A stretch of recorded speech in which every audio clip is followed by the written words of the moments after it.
हमारा देश पर्वों की भूमि है, जहाँ हर त्योहार अपने साथ एक विशेष संदेश, एक पावन ऊर्जा और एक सांस्कृतिक धरोहर लेकर आता है।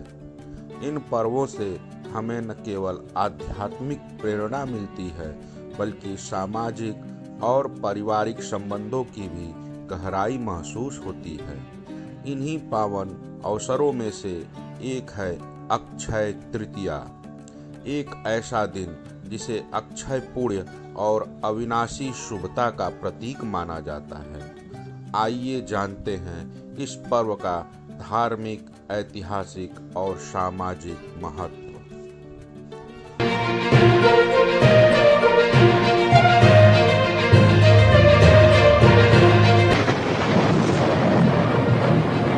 अक्षय तृतीया, जिसे आखा तीज भी कहा जाता है, यह पर्व वैशाख मास के शुक्ल पक्ष की तृतीया तिथि को मनाया जाता है और इसे हिंदू पंचांग के अनुसार एक अभूज मुहूर्त माना गया है। अर्थात इस दिन किसी भी शुभ कार्य के लिए पंचांग देखने की आवश्यकता नहीं होती। इस दिन किए गए पुण्य कार्य, दान, जप, तप, हवन आदि अक्षय फल देते हैं, यानी इसका फल कभी खत्म नहीं होता। पौराणिक कथाएं और मान्यताएं। भगवान परशुराम का जन्म। अक्षय तृतीया को भगवान विष्णु के छठे अवतार भगवान परशुराम का जन्मदिन माना जाता है, इसलिए इस दिन को परशुराम जयंती के रूप में भी मनाया जाता है।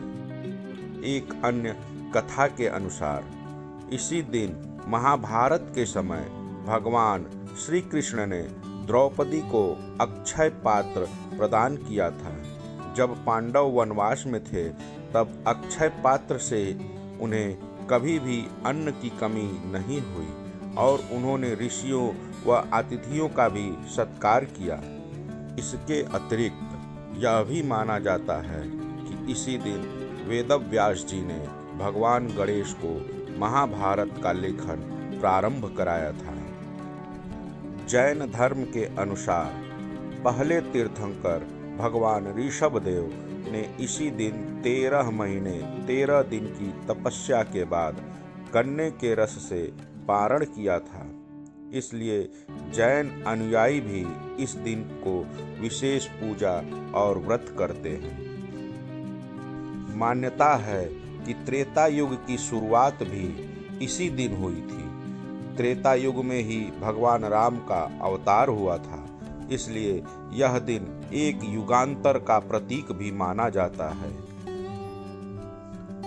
अक्षय तृतीया को सोना खरीदने का दिन भी माना जाता है। ऐसा विश्वास है कि इस दिन सोना खरीदना समृद्धि और सौभाग्य को आमंत्रित करता है। इस दिन तुलसी, पीपल और अन्य पवित्र वृक्षों की पूजा की जाती है, जो हमारे पर्यावरण और प्रकृति के प्रति आदर का प्रतीक है। साथ ही यह दिन हमें याद दिलाता है कि जिस प्रकार कोई भी पुण्य कार्य कभी व्यर्थ नहीं जाता, उसी तरह हमारे छोटे छोटे अच्छे कर्म भी किसी न किसी रूप में फल अवश्य देते हैं।